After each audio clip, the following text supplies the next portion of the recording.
Brother Bren, kick us off here. Who do you have either coming in first, second, third, or last this season in the AFC South? I didn't look at their schedules like I did last week. Yeah, you took a deep dive last week. Yeah, I didn't have time to deep dive this week. But I went like this. I got it. That's all that went into this one. So we got at the bottom. We'll take another guess. The Houston Texans. Oh. Not again. They're at 5-12. Yes, I still have the records there. Yeah. And then, who's on your shirt right there? Fuck, come on. Oh, sorry. Third? Yeah. Are you going out of order? Like, No. you started with the worst, and you're gonna go to the best. Yeah. 7-10. You know what? I'm not even gonna ask you. This is mine. The spotlight's on you. The Titans. One more win over your silly team. Why are we silly? I don't know. Just gotta throw something, see what sticks. I Anyways, Jaguars winning the division, 10 games, making playoffs, yada, yada, yada. They're going to be a better. Okay. For obvious reasons. Calvin Ridley being the main reason. He's going to change that offense, I feel. He very well could. You passing it over to me now? Yeah, and they just re-signed Evan Ingram. They did do that. Yeah, for 3 years. What was the money on that? I can't remember. I can't remember either. It was a good deal, though. I remember Yeah, it was a solid deal for him. 'Cause he was franchise tag. They kind of snuck him in before the deadline today. Yeah. Which will bring that back up later because there are some guys that didn't sign their tender. Who could it be? Anyways. Coming in last place in the AFC South. Sorry about it. The Colts, don't say it. That's the show. Come on, bros. Come on. Hey, sorry, but I had to make it entertaining. Sorry. The Houston Texans. H-Town down again. Sorry. Makes sense. They're getting better, though. I'll say, though, this season, it will be an improvement. Yeah. What, they had, 3 wins last season? Some shit like that. Get, 1 or 2 extra, you know? D'Amico Ryan's the new head coach. He's going to bring a new energy to the team, right? They still don't have the pieces they want to pretty much get this thing going here, but they're gonna kick this new era of Houston Texans football off to the right note. Energy-wise, they'll be somewhat competitive. They were in a couple games last year. People forget that they went to overtime with the Kansas City Chiefs last season with old Dougie Mills at the helm. Old Dougie. But now it's kind of obvious that there's going to be a new quarterback, a new face of the franchise, if you will, for the Houston Texans, C.J. Stroud. I know that the Ohio State quarterback track record in the NFL isn't too great. I feel like Justin Fields kind of broke that curse, if you will. But C.J. Stroud will be in that group with Justin Fields. He's gonna be good. He's gonna be solid. It's a new NFL, though, so maybe that's not a thing anymore with the Ohio State quarterbacks. That's what I'm saying.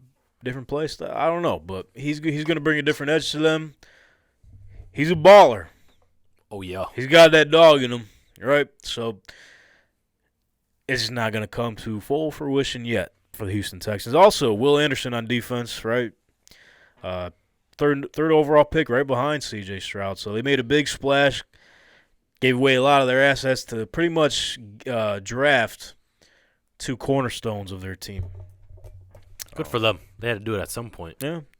So they got a young wide receiver core too. So, but coming in last this season. Sorry about it. Third place.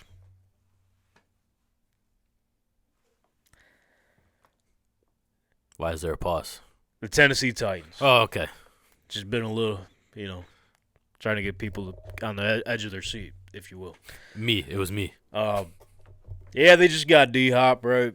Yeah, they got Derrick Henry. Yeah. Yeah, their defense is solid. Just signed, I forget his first name. Simmons, the defensive end.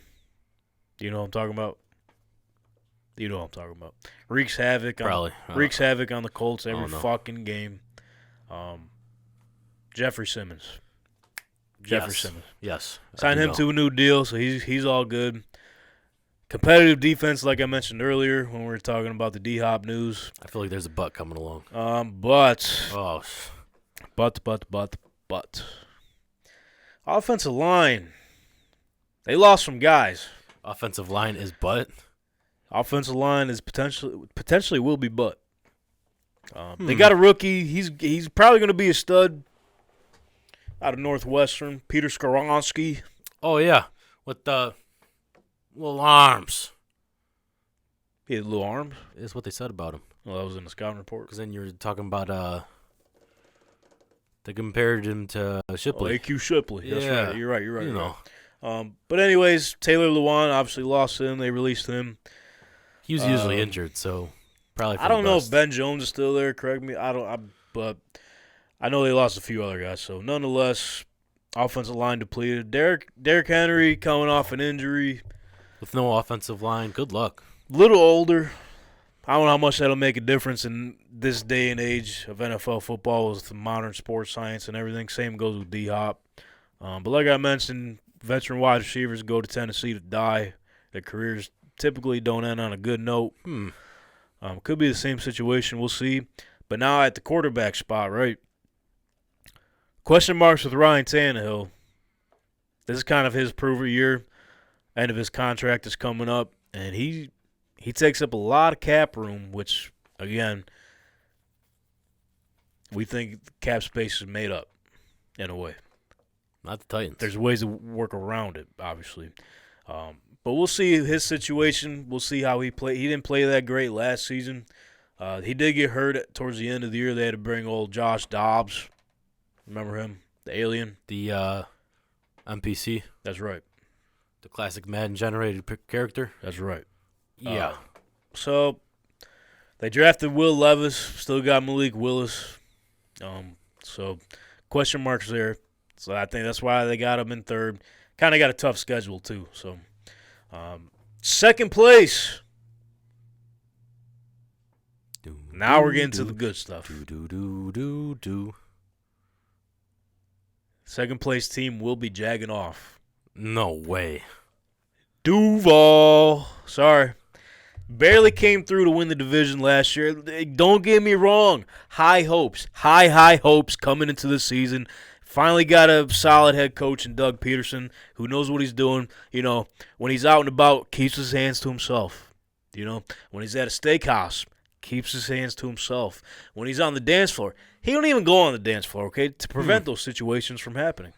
He's just not a dancer. He's not a dancer. He's just a coach. Just a coach. Finally seeing a little more emotion on Trev Lawrence. He's improved as each season has gone on. Going into his third season. Had that phenomenal comeback against the Los Angeles Chargers. I almost said San Diego for some reason. Not sure why. That's very old head of me to do so. Boo. So came back down 27-0 to the Chargers, who were red hot that game with the upset. They kept up with Kansas City that very next round in the divisional. Almost had them, but couldn't get the job done. Damn. Calvin Ridley, like you mentioned, new addition to the wide receiver room next to Christian Kirk. And He's in Florida, no gambling. He's going to be very good for them. He's going to be very good. Yeah. But I still got questions with their defense and their offensive line, as they lost Cam Robinson. Yes. He was suspended for I forget what happened. He was suspended. They had to change their in the war room. They had to switch up the game plan for their draft. So they had to take Anton Harrison from Oklahoma, right? I believe so. Good memory, yes. Backtracking a little bit. Yeah, you are. Sports show. You got to know our shit, right? I can tell the gears are turning. Yes.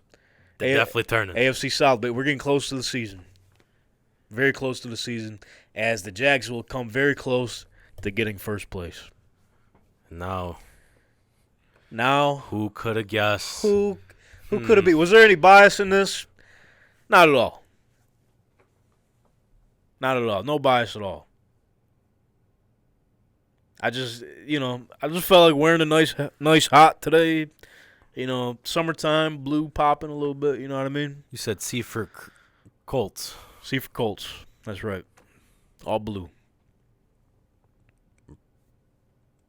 For Colts. You got Indiana inside the C. Mm-hmm. Yeah. It's a good outfit. So with that being said, the team that'll finish first place in the AFC South will be none other than the Indianapolis Colts. Oh! I know you guys at home are thinking, this guy is out of his fucking mind. Out of his mind. Well, I'm definitely picking with my heart a little bit here. No bias, though. No bias. No bias. None at all. You see him? But listen. For the audio listeners, you hear him? We ended the season with fucking Jeff Saturday as our head coach. But now we got a fucking dog as our head coach. Shane Steichen, the offensive coordinator for the Philadelphia Eagles. And we seen how he turned Philly around. We seen how he turned Jalen Hurts around. He's got the formula. He's got all the answers. Right? So, he drafted a very Jalen Hurts-like quarterback in Anthony Richardson. The greatest numbers out of any combine in NFL history. His ceiling is through the fucking roof, if that makes sense. He's got the potential to be a superstar in this league. The roster is there. Offensive line was god-awful last season. But I think it was a fluke. It was just an off year. Nothing went right.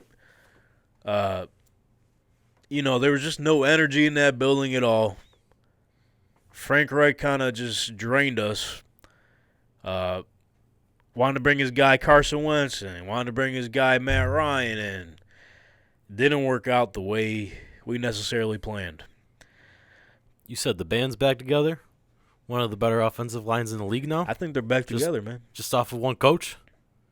That's all it takes. You just need a new voice, need new energy, new quarterback, right? Younger, 20 years old. He can do it all. Now, okay, only 13 college games. Yeah, sure, whatever. Peyton Manning played his full college career. First season went 3-13. But everything is in place. Anthony Richardson, Jonathan Taylor, a strong offensive line. When they get their heads out of their ass, they're the best in the league. One of the most highest paid in the league, but they could back that shit up. Defensive line. Hey, yo. Okay, so let me backtrack. The wide receiving room. It is what it is. That's right? all right. It is what it is. There's still some dogs. We just drafted Josh Downs, who's an absolute dog playing at the slot. Isaiah McKenzie playing at the slot as well, which we'll see how that plays out, how he kind of fits in this rotation. Alec Pierce, he's only got room to grow, and he's shown some fucking flashes, and he was barely used last season. And when he did, he scored a game-winning touchdown against the Jaguars, had a few other big plays whenever he got the ball. Michael Pittman is on his contract here. We'll see how that goes. He's still got all the potential there. Defensive line. Rover Stewart, DeForest Buckner, Kwity Paye. Just drafted some new young guys. No bias at all, folks. No bias at all. None at all. You hear him? Cornerback room, like I mentioned earlier, it's a little slim. But we'll see who steps up to the fucking plate after Isaiah Rodgers was gambling. And we lost a key factor who pretty much won 2 games for us last year. Gilly Locke, now Dallas Cowboy. Shout out him. Safeties, Rodney Thomas. He had a huge rookie season last year. Top 5 in interceptions in the league. Julian Blackmon's coming off an injury. So what I'm trying to say here, future's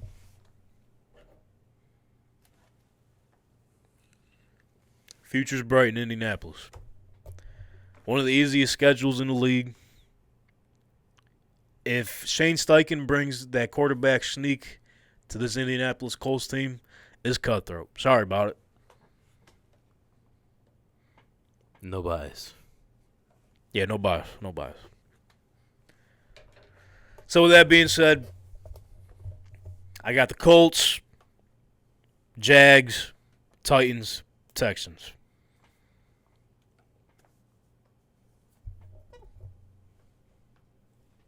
Jaguars, Titans, Colts, Texans. Boo. All right. So with that being said, let's pass it over to our actual real-life Stats Savant. For real this time? For real this time. He showed up. It's kind of odd how Moranto didn't show up this week. Yeah, he might have. Something might happen. I don't know. Might have whooped his ass already. We just didn't know about it. We'll have to stay tuned for that. Our numbers guy, the money man himself. Let's see with his hours of research, studying, drawing up the numbers over the analytics. Let's see what the numbers project with Jacob, Money Martineau. Hi guys, it's Marty. Before we start today's episode, I want to give a special thanks to Moranto for filling in last week and stealing all of my notes and hard work. You know, I worked very hard on it and he just took it all. So Moranto, this is directed at you. I will be seeing you in the parking lot very soon. Okay, so let's get started now. AFC South. Before we get into this, we're going to go to the FanDuel Sportsbook and get the division winner odds. So coming in last, we have the Texans at plus 950. Pretty big number. We got the Colts. This is the Tanks Colts at plus 500. We got the Titans at plus 350. Then we have the big favorites here, the Jags at minus 160. So we're looking for them to take this division. So let's get started now with the Texans. So we got the Texans. They haven't topped 4 wins yet in the past 3 seasons. So past 3 seasons, they haven't hit 4 wins, which is incredibly horrible. They're currently favored in only 3 games this year, and those favorites are less than 2 points apiece. They're usually at 1.5, I think, for the 2 others. So going with the Texans now, their O-line. So their O-line, they have the second most expensive O-line this year. So if they're paying a lot for their O-line, we expect their O-line to be incredibly good. But that's far from the case. So their O-line didn't really change much from last year. And last year, they ranked number 27th in run blocking. So their O-line was very bad. So this year, they're paying a lot of money for a bad O-line. And they are projected this year the 9th toughest schedule of run defenses. So with that combo, it might look a little rough for them. Now we're going to talk about the positives, though, for the Texans. So they have a new young head coach this year. They're used to having old coaches pretty much. So this new young head coach, hopefully he can implement some new offense to this to help them get going. They have a franchise QB this year. They got C.J. Stroud. So they drafted him second. And hopefully he can help turn around their organization. I mean, last year they had David Mills. So anything above David Mills is an upgrade. So C.J. Stroud will be much better for them. And last but not least, their schedule this year, they have the 7th easiest schedule this year. So that will help them out a lot as well. Okay, now let's get into the Colts. So the Colts last year, they had a bottom 10 passing attack last year. And they didn't really upgrade anything at all. They have the same receivers, same tight ends. The only thing different this year is they have a new quarterback. Their new quarterback is Anthony Richardson. They drafted him this year. So hopefully he can be a big improvement for them. So now we're going to talk about their O-line. Their O-line struggled pretty bad last year. And it's basically the same O-line as well for this year. So last year they allowed 60 sacks. 60. It's pretty bad, not going to lie. So they didn't really protect their quarterback that well last year.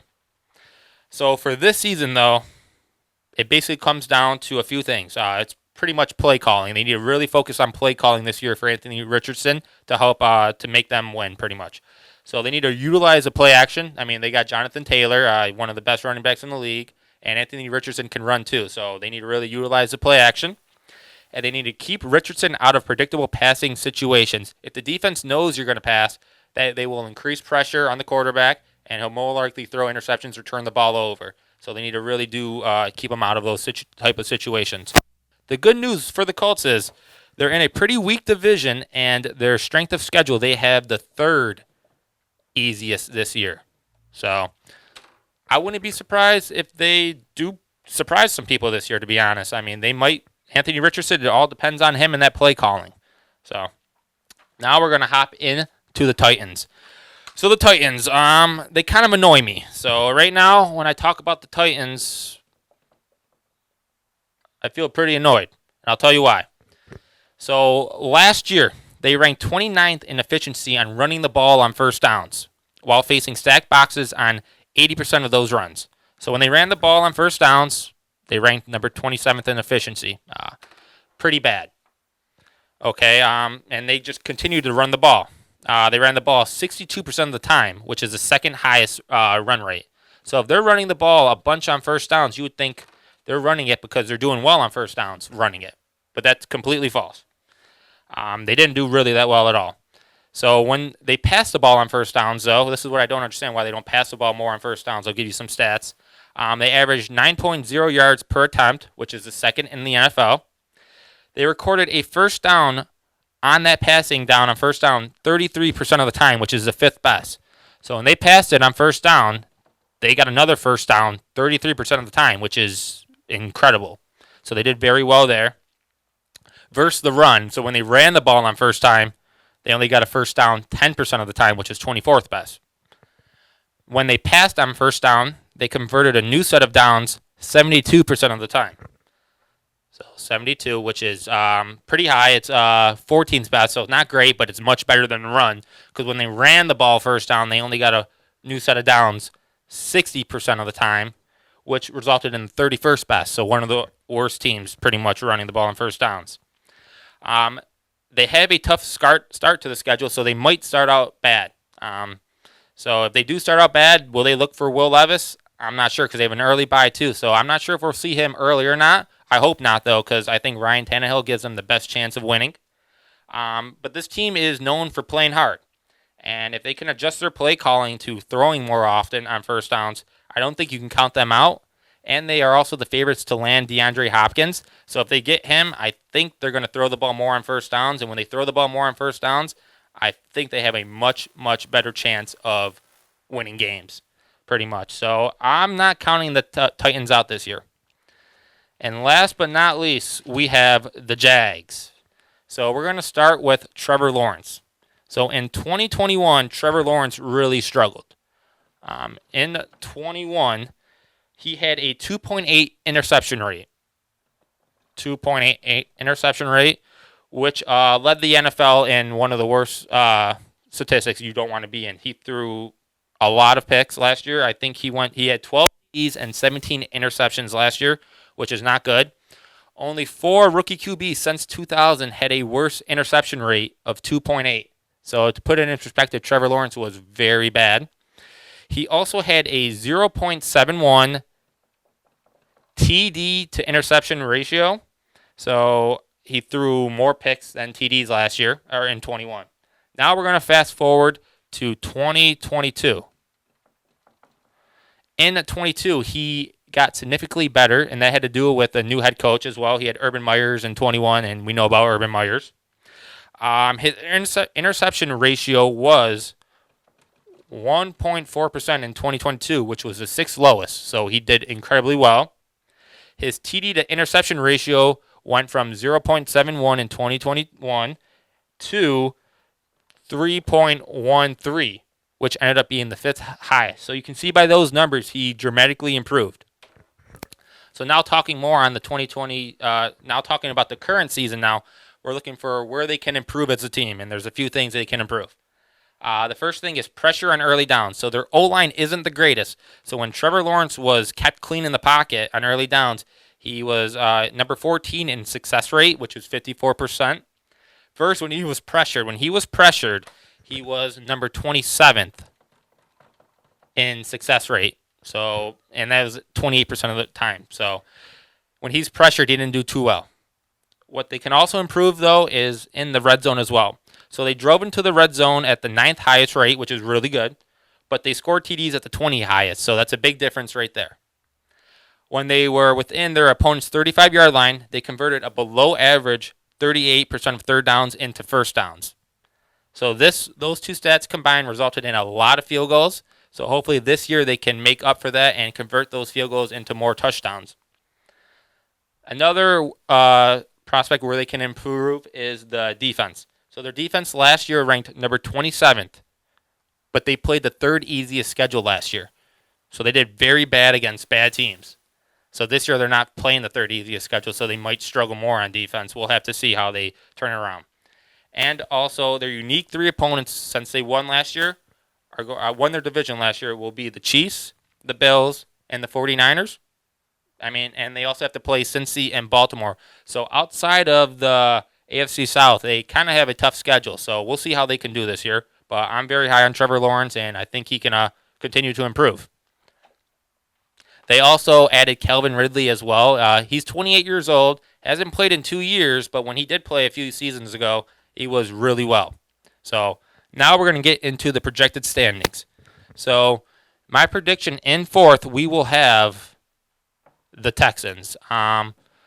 Rookie quarterback, their team hasn't been good in a while. They're projected at 6.5 wins. Maybe they get there, maybe they don't, but I'm not really too high on them. I think their O-line really needs to step up for C.J. Stroud and keep pressure off of them. In the third place, we have the Colts. So another rookie quarterback, Anthony Richardson. We don't know really what he's going to do this year. He could struggle. They don't really have many offensive weapons. O-line's kind of shaky. Defense is shaky as well. So I have them coming in third, but they could definitely surprise some people if Anthony Richardson is really well. In second, we're going to have the Titans. So the Titans can have a wide range of ending of the season. I can see them coming in first, second, or last pretty much. It depends how Tannehill does. Depends on the play calling. Depends on if they get DeAndre Hopkins or not. So a wide range of outcomes for them. And then in first, I have to go with the Jags. I think they have by far the best roster. They have the best quarterback, Trevor Lawrence. He's not facing many too tough quarterbacks in this division. He's got Tannehill, AR, and C.J. Stroud. Two of them are rookies, so Trevor Lawrence is by far the best. They have some good offensive weapons. Hopefully their defense can step up and their O-line can remain the same. But these are my projections right here, and this is all I have. So before I leave, before I depart, I will say money never sleeps, and have a good one.